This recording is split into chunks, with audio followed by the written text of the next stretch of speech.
Hi everyone, welcome to yet another weekly robotics meetup where Brandon from Tangram Vision will tell us quite a bit about perception. I've been really looking forward to this talk, and I bet lots of us will learn something today. So Brandon, the floor is yours. And okay. Yeah, thank you. Proceed. Yeah, thank you, man. I don't know how much we'll all learn. I'm told this is a highly technical crowd, which is really great, because I think what Tangram Vision does is very relevant to the highly technical. So to give you a bit of background about Tangram Vision, because it's relevant to the talk, we are perception DevOps. So basically for large perception systems where you have more than one camera, getting sensors to play nicely together as far as calibration, as far as data integration, sensor fusion, is difficult to the point where actually getting to the thing that makes your product unique is hard. And this goes for that. It doesn't matter how technical your team is. It's either bandwidth or too many fires to put out, or one or the other. So we try and make it easier. And calibration is really the bedrock of our system. It's how we see our systems. It's how we operate them. It all starts from the calibration understanding that facet the best. So this talk is mainly about why calibration currently is so hard. It's a lot of factors, and it's not the fault of anyone in the community. I mean, this has been a problem for a long time. There have been a myriad of solutions, but none of them fit the dynamics of today's systems, as far as I can tell. I've been on the manufacturing and production and programming side of sensors. So with that preface, we'll get into it. I'm gonna kind of go through my narrative, and then at the end, we'll open up for Q&A. But please feel free to ask any questions you like at the end. I don't guarantee I have an answer, but the team we have at Tangram is probably more than capable of finding one. So all thoughts are welcome. So let's get into it. Yeah, why is this so hard? Calibration, the now and the next. So this is an adaptation of a talk I gave for OpenCV webinar a while ago, with some updates based on the experience of Tangram Vision thus far. It's been about half a year since I gave that talk, and since then we've done enough customer discovery and enough developing to know where I was right and where I was wrong. So we'll dive into that. So anyway, first off, sensors are proliferating on systems at an alarming rate. Why are there so many freaking sensors on these complicated systems? Well, the answer is that we just expect more. As we've pushed our systems to be more performant, to be more responsive, to be basically out in the real world, we've had to compensate for the sensor we put on there with another sensor, to the point where we have this almost cyclical dependency of sensors on a device. So for instance, on the left here, and let me know if I need to make this bigger or wider or anything like that. On the left here, we have a autonomous vehicle. It has ultrasound for near range, has camera for farther, and radar and LiDAR for very far. But you can tell, but one of the things about the system is that, you know, radar can only give you bearing. So you need a long range camera to figure out exactly what's coming, but that camera can get blurry. So you need the LiDAR to give you sharper distances, but LiDAR doesn't work in fog. So you need ultrasound to compensate for that. So this whole thing is just a compensation system. And on the right, I mean, I had a thesis about how we need to compensate for the entire spectrum to kind of get this sensing down. You can argue that if you like. I think it's kind of a neat concept, but at the very end of the day, we just need to get more out of these systems. But what that means is that we have more freaking sensors, right? And we skipped way ahead. And so what that means is now we have harder plumbing systems. Like it's harder to plumb together all this data. We need the intrinsics, we need the modeling for not just one sensor, but many sensors.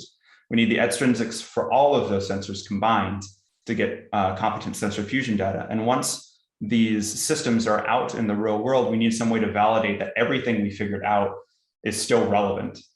None of these problems are, in my mind, solved at this point. They might be solved for one sensor. You know, you can get a LiDAR to work pretty well, but once you have 2 LiDARs, now you have a moving body problem. Once you have 2 LiDARs and 6 cameras, it gets enormously complex. Not to mention validation in the road is all but impossible. So I used an autonomous vehicle as an example, but this is applicable in my experience to mobile robotics, to pure camera systems. Once you get over a certain number of sensors, it just gets hard to do. The second problem, though, is that there's no one to fix this issue currently. There's no perception pipeline expert. A lot of companies have computer vision scientists, and that's valuable. Like computer vision gives you high-end algorithms that figure out ego motion, you know, perception against the scene. You can conceptualize exactly what's being done, but all of that is impossible if you don't understand intrinsically how your system is set up. So you can have the best computer vision algorithms in the world, but if you have a foundation of poor calibration and poor understanding, your understanding of that world is actually warped. And a lot of times in development, this doesn't matter as much because you get a little bit of data, you tweak the algorithm, you get a little bit of data, you tweak some more until it's working for you here in this particular place. But once you get out into the real world, you find that random events, like even something as simple as sunlight through a warehouse, can just totally wreck everything. And you no longer have an idea of the perception pipeline. But there's no calibration engineer, all right? They don't exist in the industry. The best you can get is computer vision with a specialty in calibration. And even then, I say this as somebody who did this. Even then, you don't have a full understanding of the system, or you don't have full access to exactly what needs to be done. So that's the problem. There are a lot of sensors. They need to do a lot of things, but there's actually no profession right now that gets this done. So what do? We go to the sources available to us. And we'll go into that by looking into the car of the future. So this is a very, very simple body problem. We have 2 cameras. We have 1 IMU and we have 1 LiDAR. What we'll find is that even this toy problem becomes a burden for even the most sophisticated perception engineers, at least to the point where you need it to run 24/7, 365, which is really the goal of most robotic systems, is full autonomy. So let's find out how we actually calibrate the system now. Camera calibration. Good news, there are systems out there that do stereo cameras. I'm thinking of Zhang's method, mostly found in things like OpenCV. I think Calibre uses something a little bit more complicated than this, but something along those lines. This is embedded in ROS as well. So this is very commonly found in perception today as a convenient and open source way to get this done. It's very easy to use, which is one of its strengths. And it gets you the modeling and the extrinsics of your camera all in one, or all in many. You can tie together stereo calibrations to get an idea of your system, but we'll go into why that's even faulty a little later. So camera calibration, easy to do right now. The main sticking point is if you get anywhere out of the realm of normal. So think of a camera with a exceedingly wide field of view, right? There are models to do this. Canala Brandt comes to mind. Double sphere model comes to mind. If you're familiar with camera calibration, these are things you've probably seen. But the open source methods to get this done are lacking. to the point where you'll probably get more error than you want. The trouble is you don't know where that error came from currently given these systems. And so as we'll see going through LiDAR camera IMU, the source of error becomes a very big blind spot in all of these systems. But for now, let's consider camera calibration done. We got the open source thing. Let's move on. LiDAR calibration. It's fairly easy to refine extrinsics. No, fairly easy. You can wrap your own to refine extrinsics by doing some plane matching. Given a stereo pair, you can infer depth, match that to the LiDAR as you're moving, get extrinsics matching. Great. Refining intrinsics is a little bit more difficult, but you can also do it using planar methods. So like ICPatch or ICPatch for extrinsics, planar methods for intrinsics. But even then, the modeling needed for this can be very complex depending on the LiDAR you use. So if it has 16 lasers, if it has 32 lasers, if it has a different angle, spin, azimuth, all these things need to be taken into account. And if they're not, you have, again, small sources of error. The problem now is that we have error propagation. We're using the camera calibration to inform the LiDAR calibration. We have said implicitly by using Zheng's method and OpenCV that this camera calibration was perfect. And what we are doing now with LiDAR is informed by this perfect derivation of our cameras. We know that's not right. And we know that sources of error can be from output or input, but we don't quite know where that is, and we have no way to translate that currently. So LiDAR calibration, again, is solved in a way, but it's getting more vague, right? Our error is propagating to the point where we don't quite have a handle on exactly what we're doing anymore. It gets worse when we bring in IMU. So IMU is a time series, and basically you're using what's happened over time to inform the model of your IMU, which is not quite the same as camera and LiDAR. But what we have done anyway is said that my camera and LiDAR calibrations from before are perfect, and I'm going to use those to inform my IMU calibration over time. And so now we have some sort of corrected drift.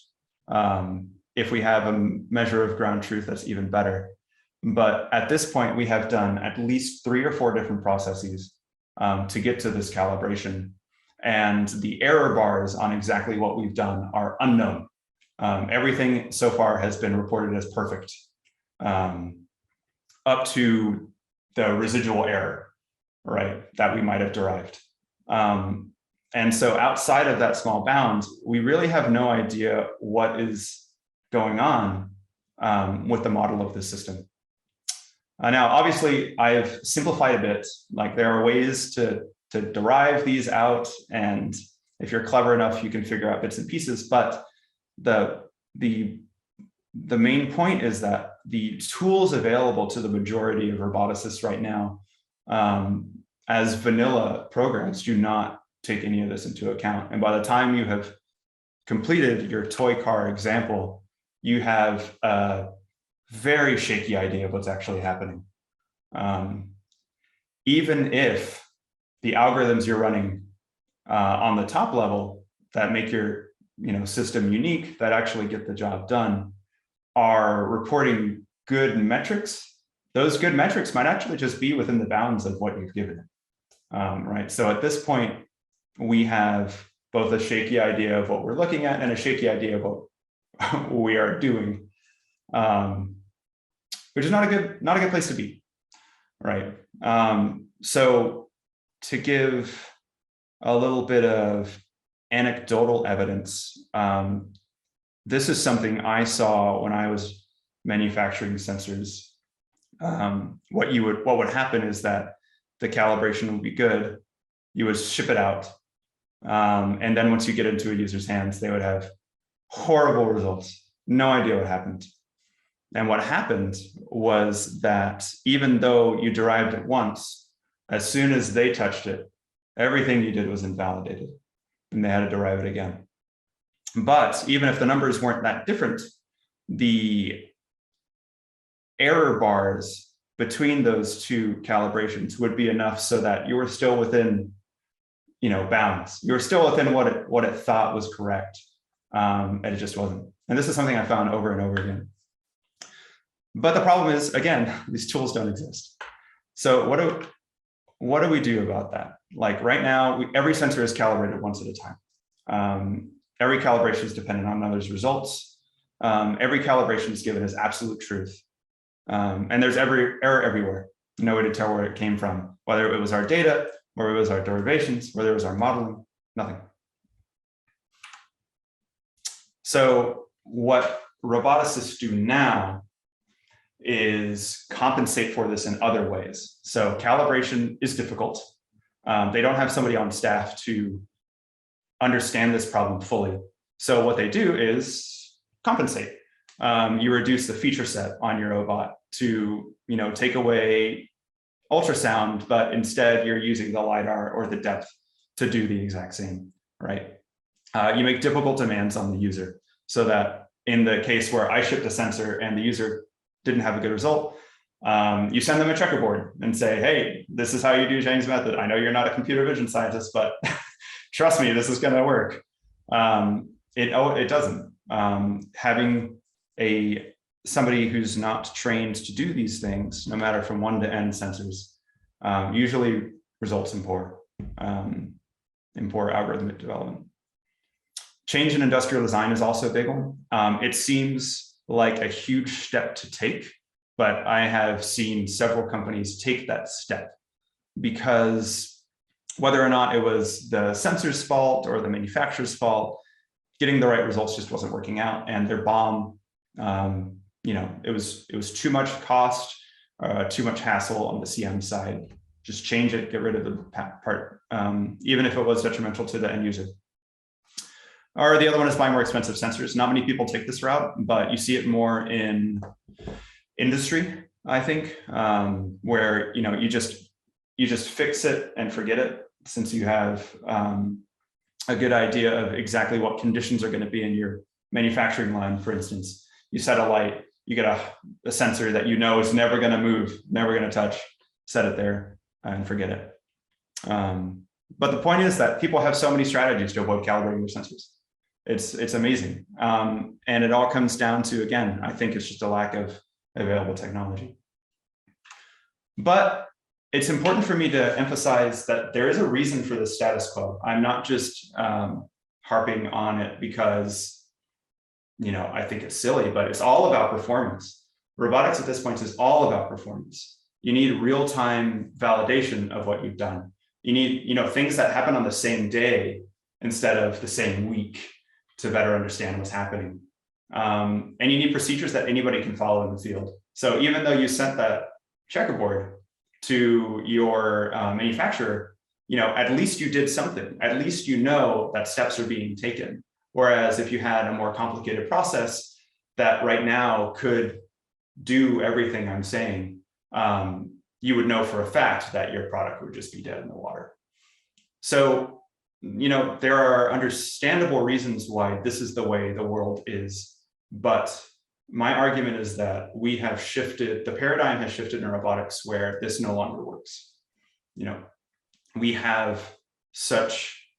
We need such rich information from our systems in the field that to lack one modality that we know can give us more is a detriment to your platform.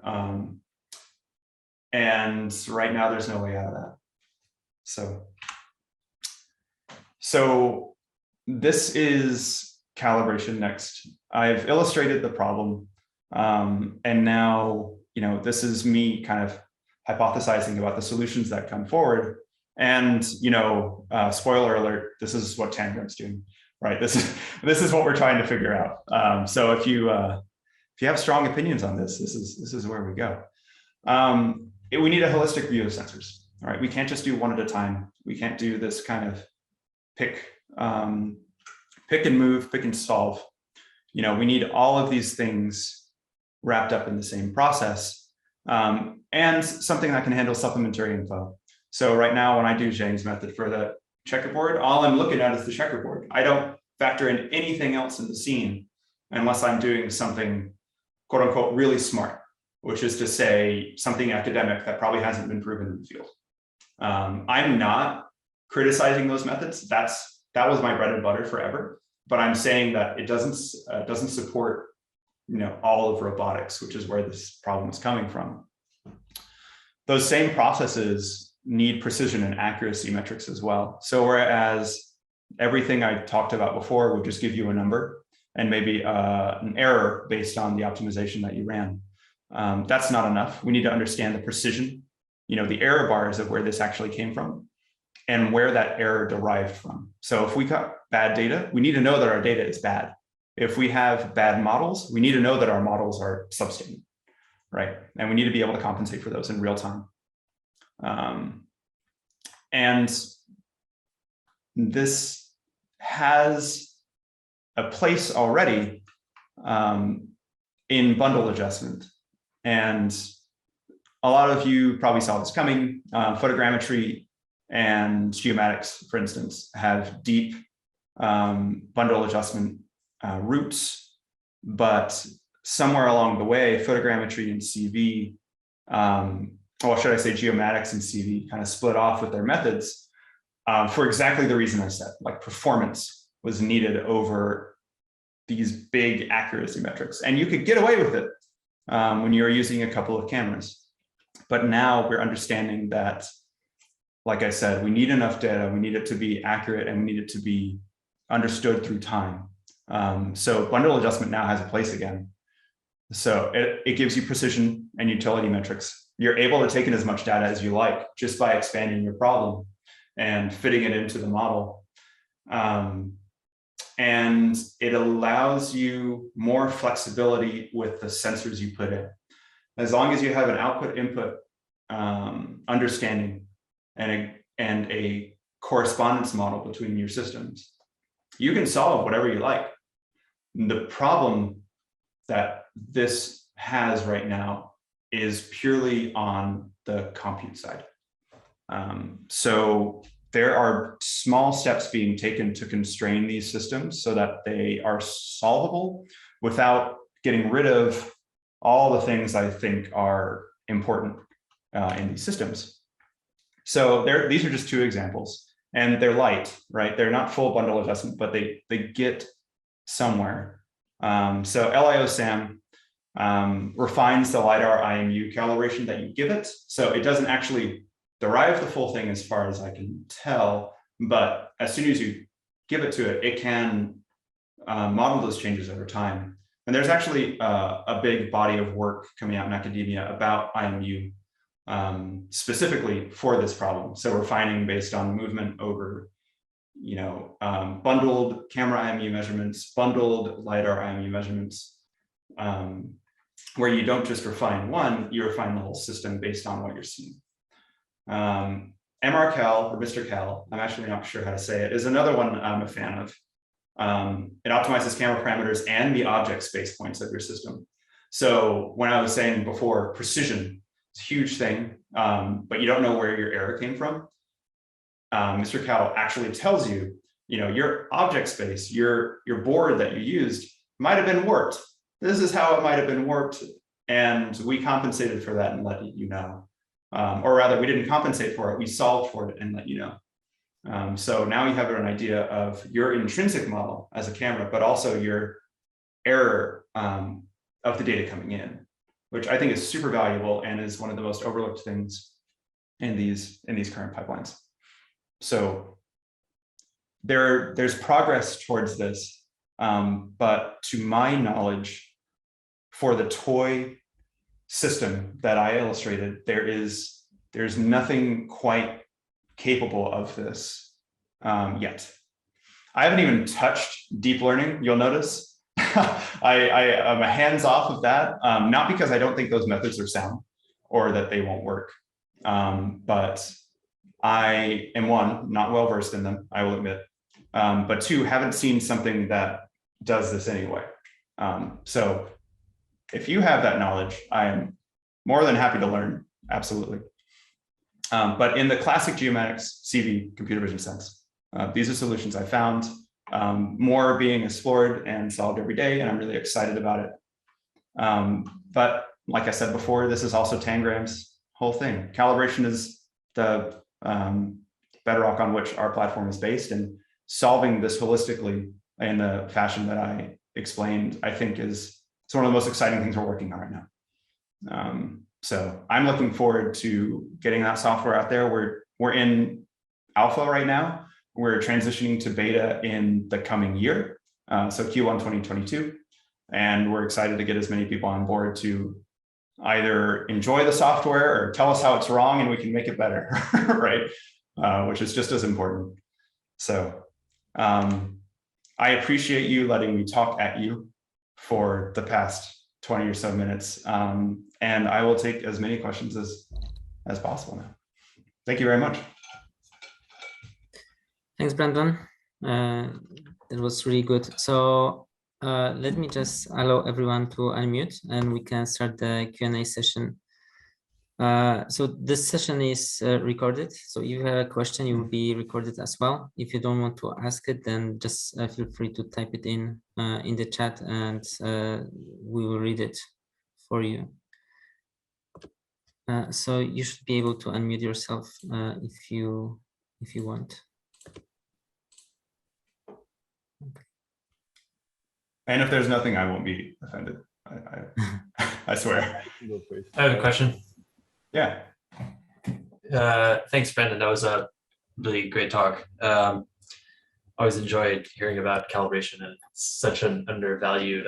You're like one of the few. Yeah. So thank you. Yeah. So my question was about. I've done a little bit of this in the past, and I remember looking at the time into like graph optimization to solve that problem with the multiple data points, and it was just a ton of work to get to a single state, and then you kind of have to redo that and like get measurements with different camera modalities. So definitely feel the pain. It's a question that you don't have to answer, but is that kind of like the approach that you're taking at Tangram, or are you doing something more online with like say ego motion? And then a follow-up question with that is, do you solve like 2.5D ego motion, or like, you know, say I have a mobile base that moves around and I can read the odometry from the wheels, but I can't really calibrate that properly with because it doesn't produce a 3D ego motion. Is that something that you solve? So we right now are using no ego motion right now. So that's something we've done in the past, in our past lives. But we decided to do full target-based calibration to start with, because we had so many use cases, so many customers with that use case, to be quite honest. So right now our calibration process is 1-to-N multi-camera with that target. But the way we've structured our libraries internally is that we are going to add modalities or we've structured it so that we can add modalities and secondary data sources, supplementary data sources very easily. We've had a lot of questions about wheel odometry in the past. Not necessarily like, we've had both, can you calibrate my wheels to my motion? But also, I have this data, can we use it? That is something we plan to do. We also plan to work within the bounds of these systems that, should I say, we understand that some robots are constrained in motion. You gave an extreme example, but even like a mobile platform, if you have an IMU on that, you can only go backwards and forwards. You can't flip around, up and down and give it all the, excitement axes that you want. So the second thing we've done, understanding these restrictions, is propagate that precision, like I was saying, so that if you are really restricted in this way, we'll do our best, and then we'll tell you how we could have done better, basically. So in the case of the IMU, it's like we've constrained it really well back and forth, but understand that unless you give us this way, your error bars here are going to be big, and this is exactly how you're going to see it. So I guess that was a way of saying those explicitly. I forget what the that's exact right. terminology is, like observability or. Yeah. So I mean, what we're doing is calculating a large information matrix based off of the covariance of the system, but we're doing it in a way that in a way that incorporates everything in the system, right? So we can show you exactly how your IMU is lackluster, but also how that lackluster IMU has affected your LiDAR calibration, for instance, if that was something you're doing. So yeah, I guess in that way, we're not quite solving it, but we're telling you how we're not, which I think is just as important. Yeah. I have another question, but I don't know if you want to do someone else first. So say that this robot, or I think this might be a common use case. People are most interested in calibration for SLAM. So this doesn't apply to autonomous driving. So say that you have like a service robot or something like that. And really what you care about is having good calibration to build high quality 3D maps. I know that there's some approaches that do calibration within the SLAM stack. So just, you could give initial estimates of what your extrinsic calibration is, and then you just kind of let it run online, and it'll kind of somehow, I don't know what all the methods are, probably some kind of graph optimization as well. And you kind of let it figure out over time what the errors are. So if that is, if SLAM, if that's kind of the approach that you're looking to take, and you don't really care about really high calibration for other purposes, is that something that you would look at, or do you have any thoughts on why that wouldn't be a good idea? No, it would be a fine idea. The problem with those, well, I wouldn't say the problem. We are absolutely planning online calibration. That's next year's task. We're really excited about it. The first hurdle is getting accurate metric data, right? So we have explicitly started with what we would call production line calibration methods to initialize a strong base for the online calibration. Because if you're not within a basin of optimization or a minimization for those kind of things, you're just never going to find it, or you're going to get a solution that's subpar. So absolutely, the method you're describing is probably something we'll try in a fashion, but then the challenge is, one, getting good metric data, and two, wrapping in all the sensors that we plan to wrap in. Because again, we're not just, the Tangram platform is not just trying to support cameras or just LiDAR or just depth or just IMU, but all of these simultaneously. And so no matter what your SLAM is using, we have to kind of think outside the box and understand those metrics ourselves, I guess.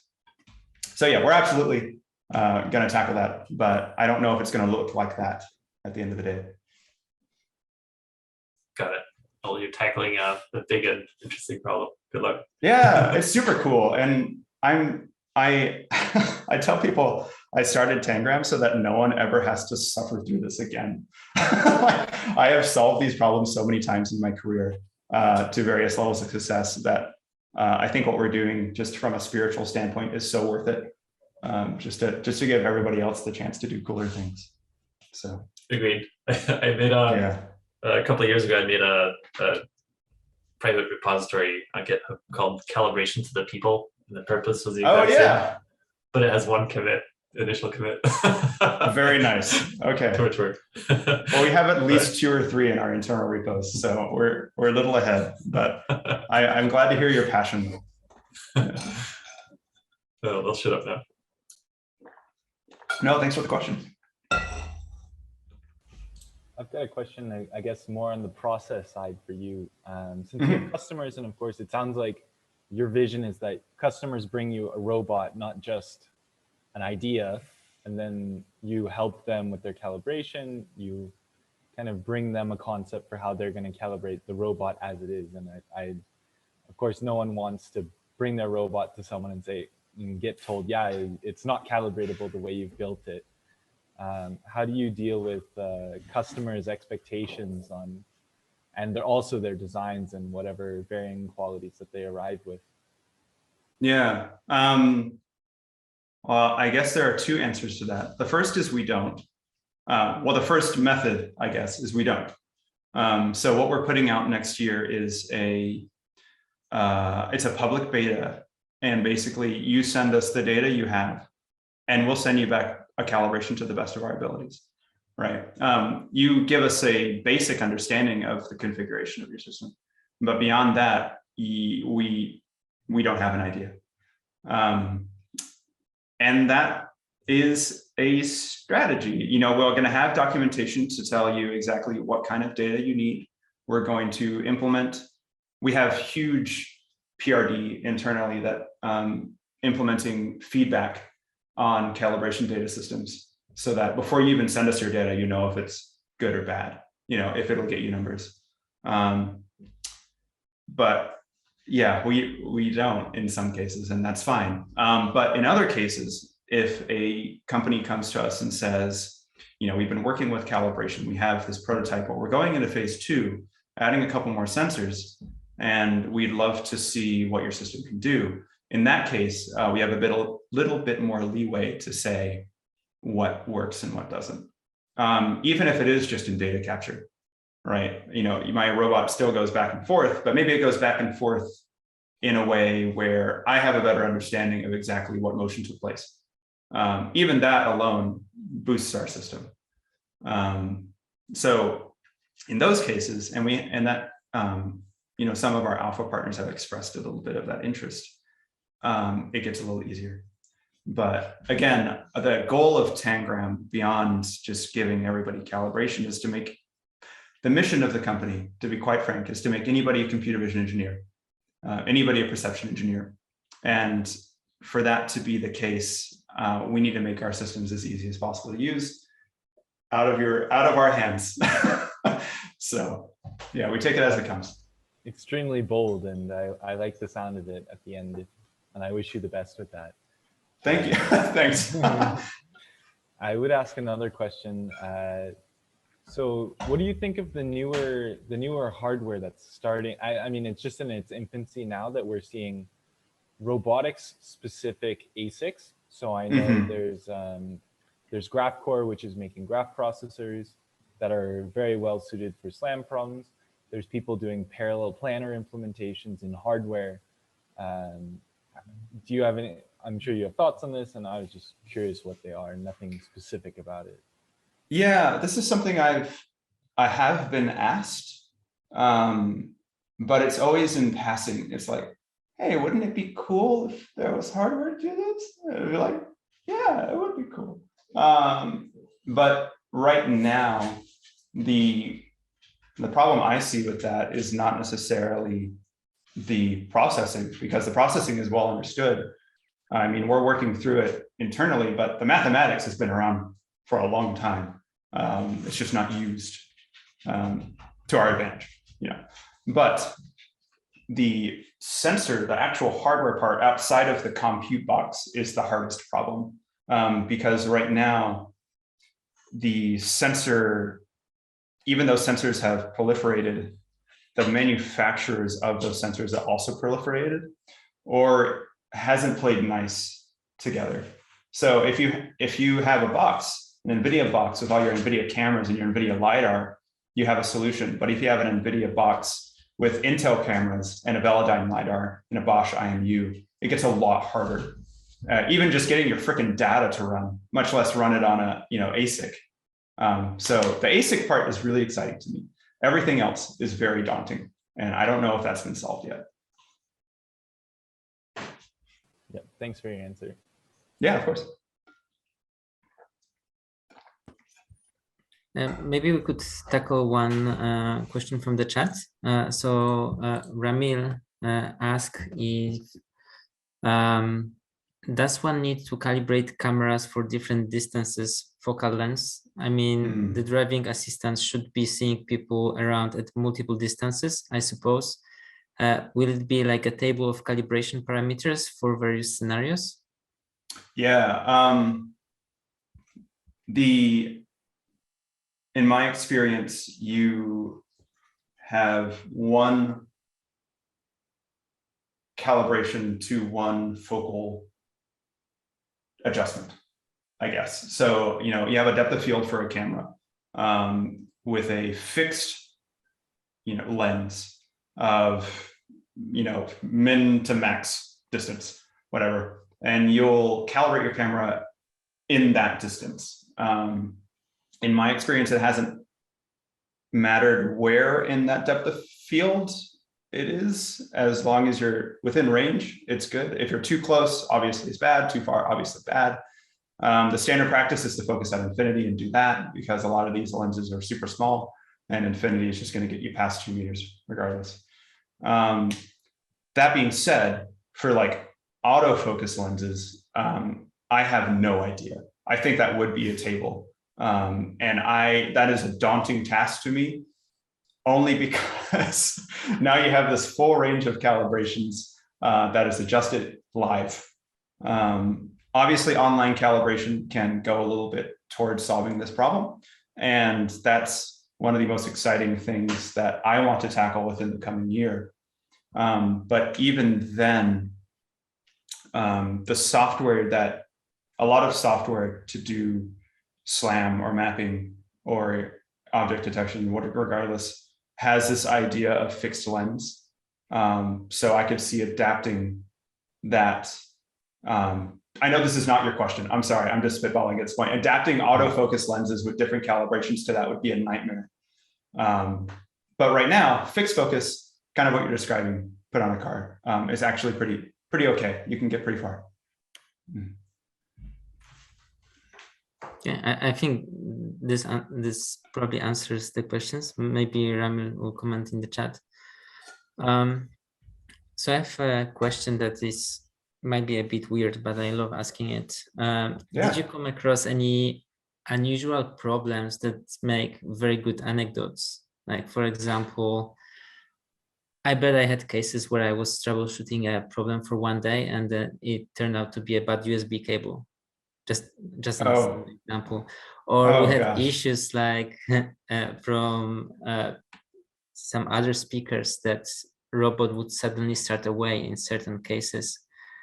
And I think that they all make some interesting stories. So I wonder if you have some experiences like that. Yeah. So one, I have two that come to mind, and the USB cable is the worst. Intel RealSense needs a power cable of a certain amperage, I think, and we didn't know that. And I've had my computer shut off all of its USB hubs at once, many times because of this problem. But beyond the obvious, me just not reading the specs enough, I used to work with iPads a lot. So not even a robot. I used to program iPads and do calibration from that to get color data for a sensor. And one of the new iPad developments that I think you'd probably find in some more film cameras is that you have optical image stabilization, which means that the lens fixture moves as you move your device. So if you're like this, it's settled. If you tilt it, it rolls around and settles again. And so you can imagine calibrating a device that constantly shifts turns into a nightmare. Luckily, I was able to derive something that seemed to do the thing and worked okay. But that was something like, you're always excited. You're like, there's a new device. Let's go try it out. And then you realize, oh my God, I have broken all of my software overnight by adapting this.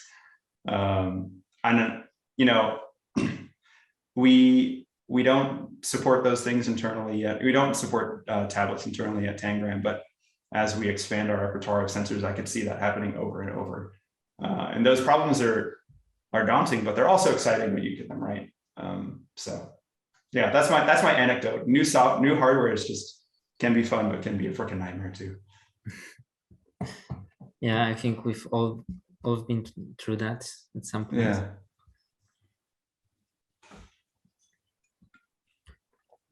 So do we have any more questions? I don't see anything in the chat. Can you hear me? Hello? Yeah, we can hear you. Hi guys. Yeah. Thank you, Brandon, for the speech and for the presentation. I would like to ask about the use cases or what type of clients require this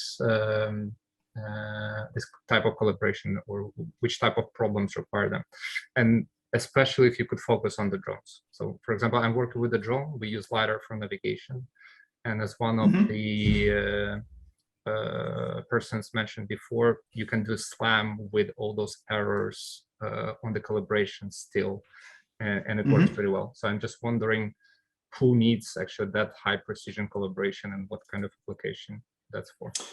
Yeah, so we've had a few talks with a couple of drone companies, mostly do infrastructure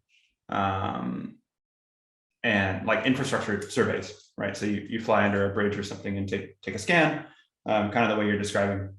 But the sensor fusion problems become a little tough when you add these sensors. So one LiDAR is okay, but even then, if you land strange or your device has tweaked itself in the sky, regardless, you can have you can get out of calibration just like that, right? And so the software that you are relying on to do mapping now has error propagated everywhere.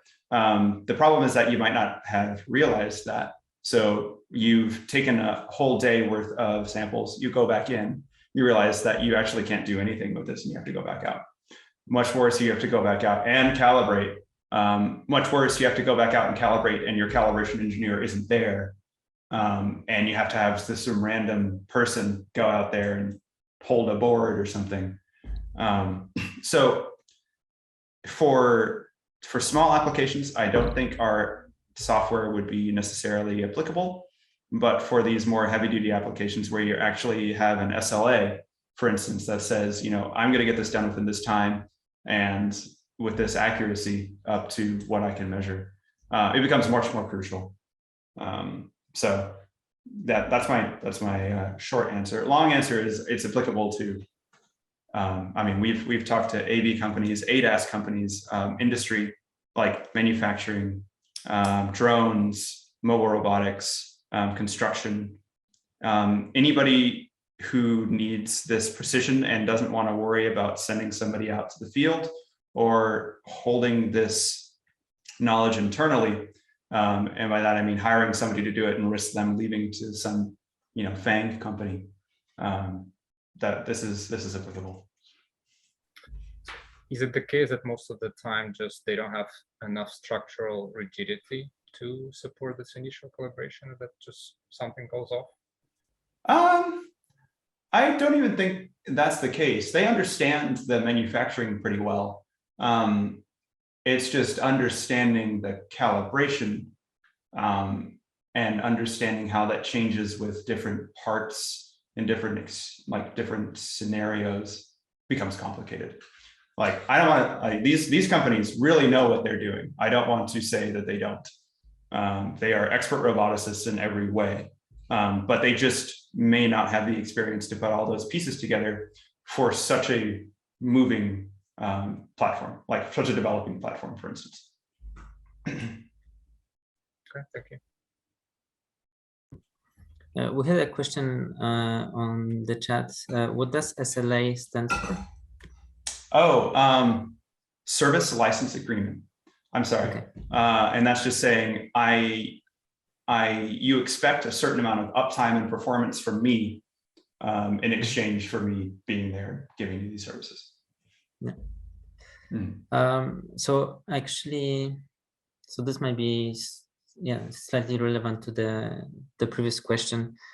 So do you often see, well, I don't know how much the question will be, but do you often see that if you, for example, have a sensor on a car and this car would bump into something or go into the pothole, the calibration could really change for that sensor, assuming that it's reasonably mounted? Not like that. Yeah, again, those who are in this space, autonomous vehicles, I guess, is what we're talking about now. The bigger companies really know what they're doing now, and some even have online calibration processes. What gets hard is when you've put your car out into the wild and the end user crashes and gets it repaired at a body shop. And now your camera is not where it used to be, but you expect it to do the same things. There you can imagine, if you take it a repair shop, the guy has maybe a basis of understanding for what he has to do, but at the end of the day, it's not going to get you where you were, right? And that's kind of where we would fit in that case. Okay, thanks. I've got another question, but first I just want to piggyback off Matt's question, because one thing I did is I've seen a talk from Oculus about their headsets, and because they're a consumer company, they actually deal with this on a day-to-day basis. So they do a lot of online calibration because people drop their headsets, they throw them across the room, and this actually changes their calibration for all their cameras that they have in their On to my actual question. Does Tangram do time calibration? So time offsets, finding faulty time sync and all this. And then I guess the question then is, like, what kind of methods do you use for it, of what you can say? Yeah, sure. So we are approaching time sync. We consider that. Internally, we have this term, we have a virtual system, virtual idea system, we call it a plex, and we call it refining a plex, because we found that saying calibration is too vague, saying time sync is very specific. So when we say refining a plex, we mean the model, the extrinsics, and the time. And the way, there are software methods to sync time that are totally within, you have to trust your computer, basically, to say it's giving you exactly the right timestamps. That method we're going into, we have that. But also on a lower level, you can do hardware sync, where we are actually connected to the sensors. We're running the sensors on our runtime, which is another thing we're putting out next year. And what we can do is basically use the knowledge of the connections there to drive a little bit better expectation of time sync. If you wanted to go even further, and this is something we've had discussions with in customer discovery, is GPS. Obviously, you can sync to GPS time, have a little receiver on your guy, and have that be the host clock for the entire system. That is serious stuff. It's clearly the best way to do this. But then you get into GNSS paradigms, which anybody will tell you is like the most fun you could have, clearly. So, we're looking into all these. I think that's probably the way we would approach it in the order I've described. But we have understanding of it. It takes, a minute of sitting with the car to sit there for a minute to get GNSS fixed to even get a time synchronization signal on the self-driving my student team. So it's definitely a problem to make. And GNSS is the first sensor that fails for us as well. So it's a huge risk and problem to put all your hopes on this I don't know, the position of the stars, or in this case, the satellite networks, and to hope for the best. Oh yeah. Calibration from the stars is a thing NASA does, which I think is so dope. But that will probably be the last step for us as a company when there are no more hills to climb. Yeah. Once Elon Musk puts people on Mars, there'll be someone. Exactly. And then it's much more viable. Yep. I'll ask another question, I guess. I know from a lot of blog posts that Tangram is a big proponent, or at least one of the very few public proponents of Rust in robotics. Do you guys, are you also using that for your calibration systems, or just? Oh yeah, we are almost 100% Rust internally. Wow. So yeah, but I would assume at that point you're binding a lot of libraries, not just rewriting them yourself. No, we are rewriting them ourselves. So I don't want to say we're rewriting them ourselves. The ecosystem is maturing, but we're just, our goal our secondary goal as a company is to accelerate that maturity, right? So there are projects out there that we are actively contributing to and being very open about our contributions because we see this as a value add for the entire community. That goes for the mathematics, like we're not using series, we're using argument and algebra. The only thing we do wrap, I will say, is OpenCV's target detection. So like fiducial detection. I think that's the only thing we currently use that would even be close to a computer vision process. Everything else is either wrapped device drivers, in which case we didn't really have a say in that, or we've done it ourselves. So yeah, very excited about the Rust community. I could chat about that all day, but we're trying our best to mature that. What was it you mentioned instead of fun series you were using, or Oh yeah, yeah, we're doing some of it ourselves. Nalgebra is a library to do some of these smaller matrix operations. But again, we're trying to upstream as much as we can out there to help them out. Great.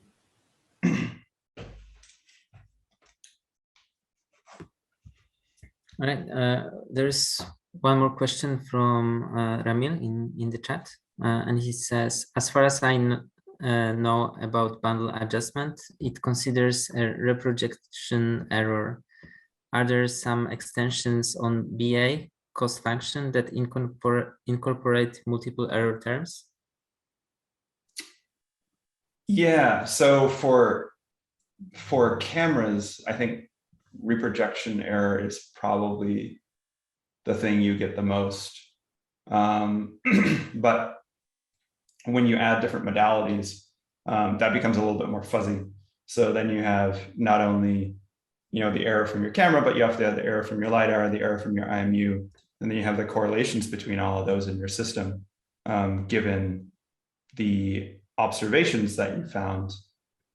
And I'm not saying that we use more than reprojection. I'm not saying that we use less, but the ability to stack and maintain those, and then, like I said, add the secondary information on top of that, I think makes bundle adjustment much more flexible than what you would see in regular linear optimization or nonlinear optimization. It gets a lot harder, it gets a lot bigger, but yeah. Kind of a half answer, but that's the best answer I'll give today. And we have a raised hand from Ashila. Yeah, final question. It's interesting that you guys use Rust, and I think a lot of us in the robotics community are interested in using Rust for a lot of robotics things or algorithms. Is that something that you anticipate having problems with in terms of hiring? Like as far as I understand, Rust is kind of like a small but growing community. And then for someone who wants to try to get into Rust, do you have any recommendations on where to start or places to look? Or yeah, so the hiring question, we've actually found Rust to be an asset. So to be clear, we settled on Rust at the very outset of the company. We were like, we've used C and C++ enough.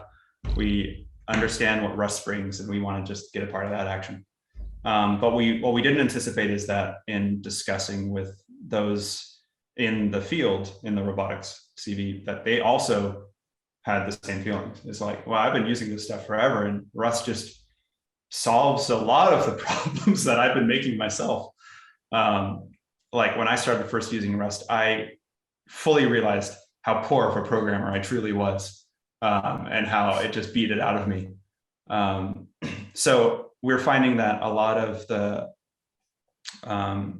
those who've experienced these same pains are eager to learn. And if you're, if you know enough software, if you know about programming paradigms, you can pick it up. It's a learning curve, but it's exciting. I would say to start with, some of the first things I did just to understand matrices and how to understand, how to wrap my head around that was, implement a couple of toy algorithms like reprojection error between two stereo cameras or something like that.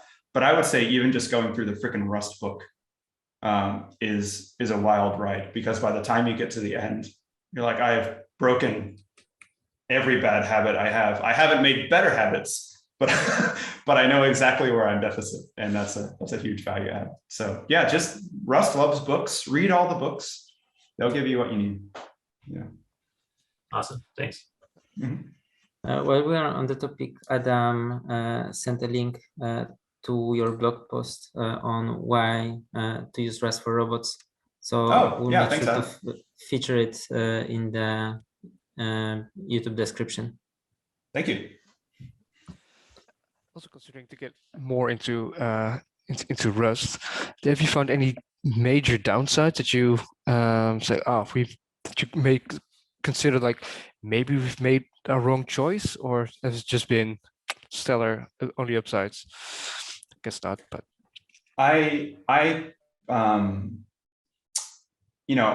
the team is some of the smartest people I've ever worked with, but I credit the velocity that we've been able to go at largely to Rust. I mean, we have done a little of this before, that's true, but the ecosystem that what Rust brings and just the amount prevents you from shooting yourself in the foot over and over again cannot be understated. So even if we've had to go in and, rat hole drivers, which one of our engineers has done for real sense, and I'm so sorry, he did a great job.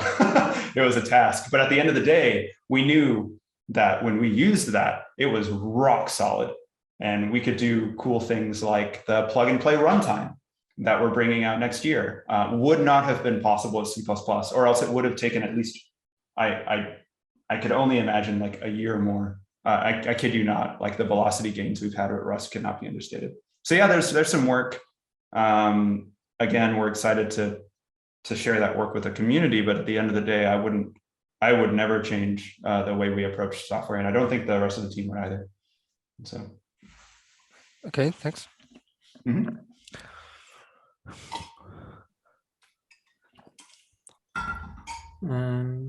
Right. So, do we have any more questions? I think you've solved me on Rust now. Oh, good. I want to learn now. Yeah, of course. Do you participate in the Rust working group for Rust, or?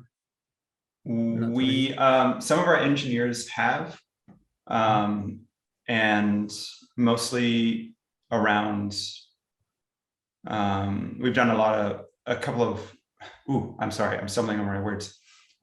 Some work with the ASIC group. Some proposals putting out there, because of course in robotics, not everything should be blocking, and we want that to be performant. So we threw our ideas in, and they've been considered. But for the most part, we're also part of the Rust Foundation now. We actually just joined as a sponsor to kind of push these things along. But yeah, for the most part, we're just trying to go to established libraries and make them better. We'll contribute where we can. Nice, thanks. Mm-hmm. All right, so do we have any more questions? If not, I think we can finish, and some of you can go to work probably, and some of us can go to bed. Sure. Yeah. Matthias, thank you very much for having me. Yeah, thanks a lot. It was a very good presentation, and yeah, Q&A was also very, very good. And I personally Appreciate learned a lot. So thanks a lot. Yeah.